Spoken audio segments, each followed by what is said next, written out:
Everyone, আমি গৌরী। সবাইকে স্বাগত আমার নতুন একটা ভিডিওতে। তোমরা সবাই কেমন আছো?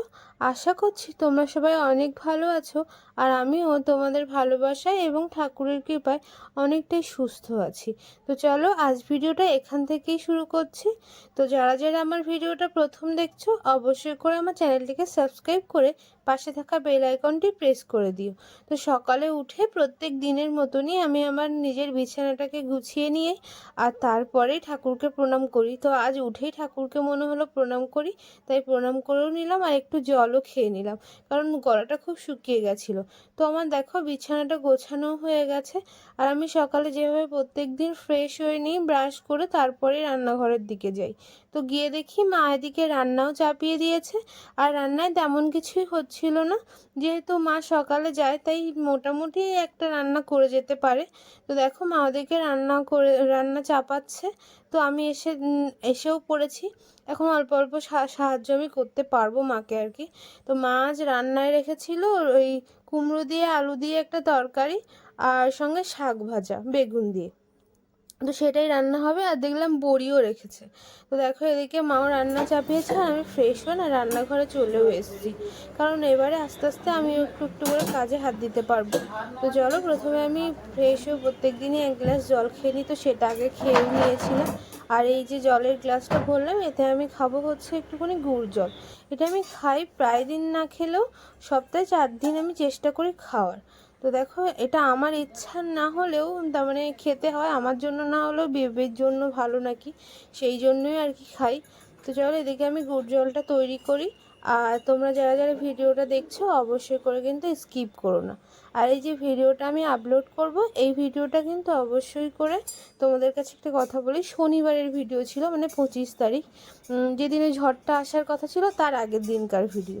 তো সেই দিনই ভিডিও লাস্ট তৈরি করা হয়েছিল, আর তারপরে আমি করতেও পারিনি, কারণ নিজের শরীরটাও খারাপ ছিল, আর সঙ্গে ছিল ওই ঝড়ের প্রকোপ, কারেন্ট ছিল না, সেই কারণেই আর ফোনে চার্জের ভয়তে আমি করতে পারিনি। যেহেতু আগে আমার বাড়ির সবার সংবাদ নিতে হতো, যেহেতু বাড়িতে সবাই দূরে থাকে আমার বাপের বাড়ির দিক থেকে, ওরা সুন্দরবনে থাকে, তো ওদের জন্য আমাকে ফোনে চার্জ রাখতেই হয়েছিল। আর ভিডিও করলে বলো চার্জ তো ফুরিয়েই যায়, সেই কারণে না আমি আর ভিডিওর দিকে এগোইনি। আমি আগে ফোনটাকে বাঁচিয়ে রেখেছিলাম, যাতে ভাই বোন বাবা মা আরও আত্মীয় স্বজন যারা দূরে দূরে আছে তাদের খবরটা যাতে আমি নিতে পারি, বা ওরা আমার খবরটা নিতে পারে। তো চলো মা এদিকে রান্নাও করছে, আর আমি এদিকে নিজের গুড় জলটা খাচ্ছি। তো তোমরা কিন্তু ভিডিওটা অবশ্যই দেখতে থাকো।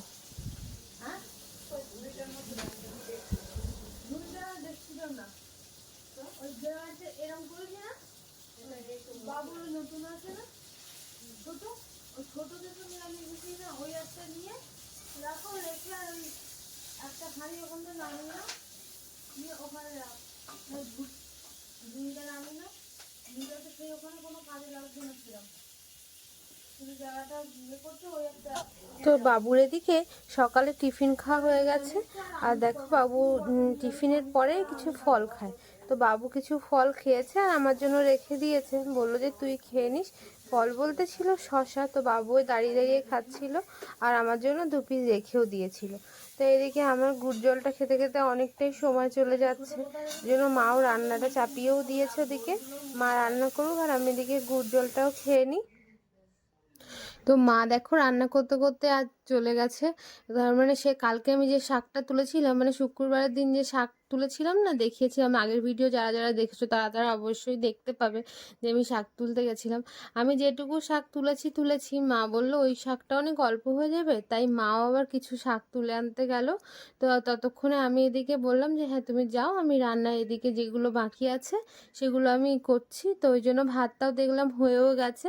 তো ভাতটা এখন নামিয়ে একটু ফ্যানটা ঝরাতে দেব, আর ওদিকে তরকারিটা তো মা বসিয়েও দিয়েছে। তো ভাতটাকে আমি উপর করে আর তরকারির দিকে তারপরে যাব।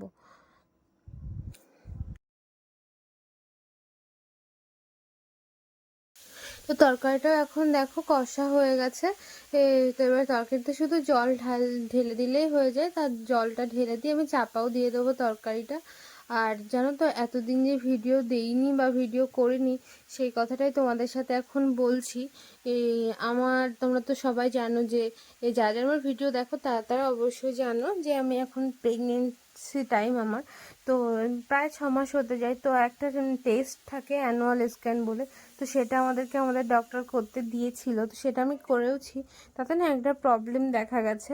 ডক্টর বলছে ছোট, তবু ওই যে আমাদের সবার একটু চিন্তা বেশি।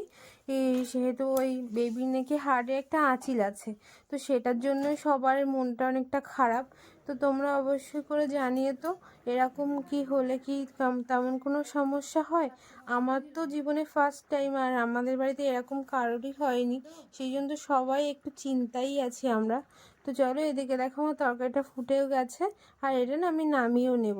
আর বলছিলাম না, মা শাক তুলতে গেছে, তো মা এই যে শাকও তুলে এনেছে, আর এদিকে মা কুচেও নিচ্ছে। শাক কুচে আবার ধুয়ে দিতে হবে। আগে অল্প আছে শাক কোচানো, সেটা ধোয়া আছে, তো এবার যেটা এনেছে সেটাকে ধুয়ে দেবে আর কি।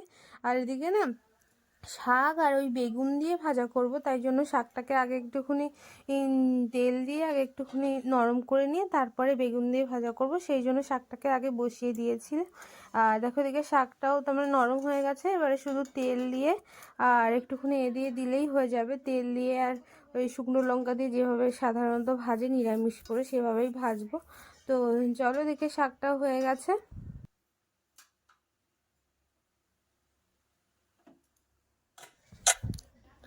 তো এখন তো আমি রান্না বান্না প্রায় কমপ্লিট হয়ে যাওয়ার মুখে, মানে শুধু এই শাক ভাজাটা করলেই হয়ে যাবে।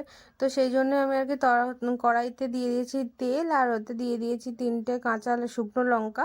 আর এবারে বেগুনগুলো ভেজে শুধু শাকটাকে দিয়ে একটুখানি উল্টে পাল্টে দিলেই আমার রান্না শেষ হয়ে যাবে।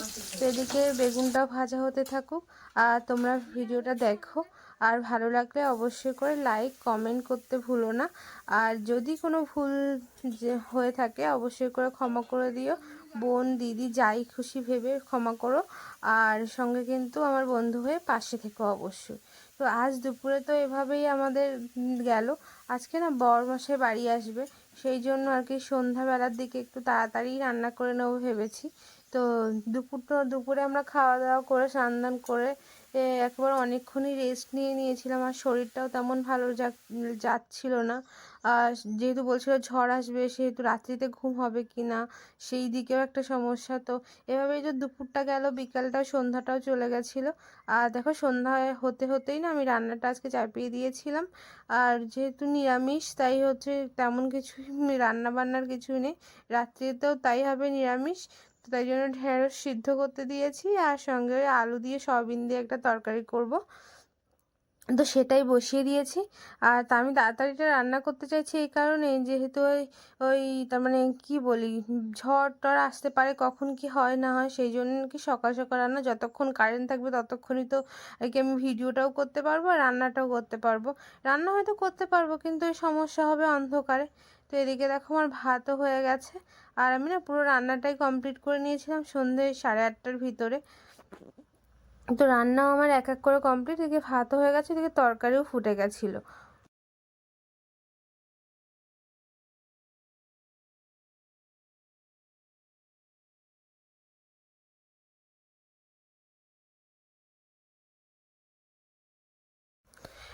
এদিকে দেখি রান্না কমপ্লিট করতে করতেই দেখি বরমশাই চলে এসছে। আর আজকে না বরমশাই তার মানে গাড়ি আনেনি। তো বরমশাই আসলেই আমাদের বাড়িতে রাজার উপস্থিত হয়। তো রাজাও চলে এসছে। রাজা এসে ডাকছিল, আমি বললাম তুই কেন এসছিস? তা ও আরো পিছন দিকে ঘুরে দেখাচ্ছে যে আমার তো আসল মানুষ চলে এসছে, তাই হয়তো এসছে। রাজা প্রত্যেক দিনই আমাদের কর্তামশাই বাড়ি আসলেই ও আসে। তো কর্তামশাই আজকে রাত্রিতে এনেছিল, তার মানে আসার সময় খাবার এনেছিল, এই কটকটি ভাজা আর একটা সেই লাল লাল কি ভাজা হয় সেটাই এনেছিল। তো আজ ভিডিওটা এই পর্যন্তই। তোমাদের ভালো লাগলে অবশ্যই করে কমেন্ট শেয়ার আর সাবস্ক্রাইব করতে একদম ভুলো না। আর অবশ্যই করে একটা লাইক করো। থ্যাংকস ফর ওয়াচিং সব।